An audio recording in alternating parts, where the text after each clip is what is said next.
Саламатсыздарбы? Аты жөнүм Гүлүм Эркинбек кызы. 11 каналында аба ырайын көзөмөлдөп сиздерге жеткирип турам.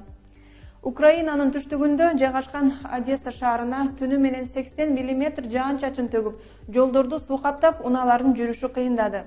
Ал эми катуу жүргөн шамалдын айынан 2000 турак жайы электр жарыксыз калган. Эң негизгиси, адам өмүрүнө зыяндар тийген жок. Учурда шаар башчысы Геннадий Труханов аба ырайынын начарлыгына байланыштуу шаар тургундарынын жумуш күнүн кыскартууну буйруду. Бул жаандык циклон азыр батышка карай багыт алууда. Эгер шамалдын багыты өзгөрбөсө, Борбор Азия өлкөлөрүнө да жетиши мүмкүн. Ошондуктан биз аны көзөмөлдөп турабыз. Азырынча эртең күтүлүп жаткан аба ырайыны билип алыңыздар.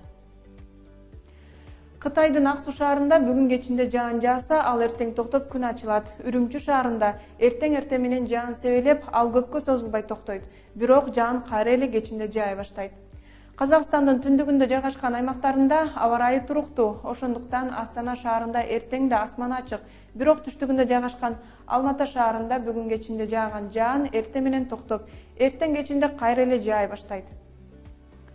Өзбекстанда жылуу күндөр уланат. Абанын температурасы көпчүлүк аймактарда жогорку көрсөткүчтү көрсөтүп турат. Түркмөнстанда да абанын температурасы орто ченемден жогору болуп, жаан-чачын күтүлбөйт. Тажикстанда мезгил менен жаан жаап, абанын температурасы кээ бир аймактарда 33 градуска жылуу болот.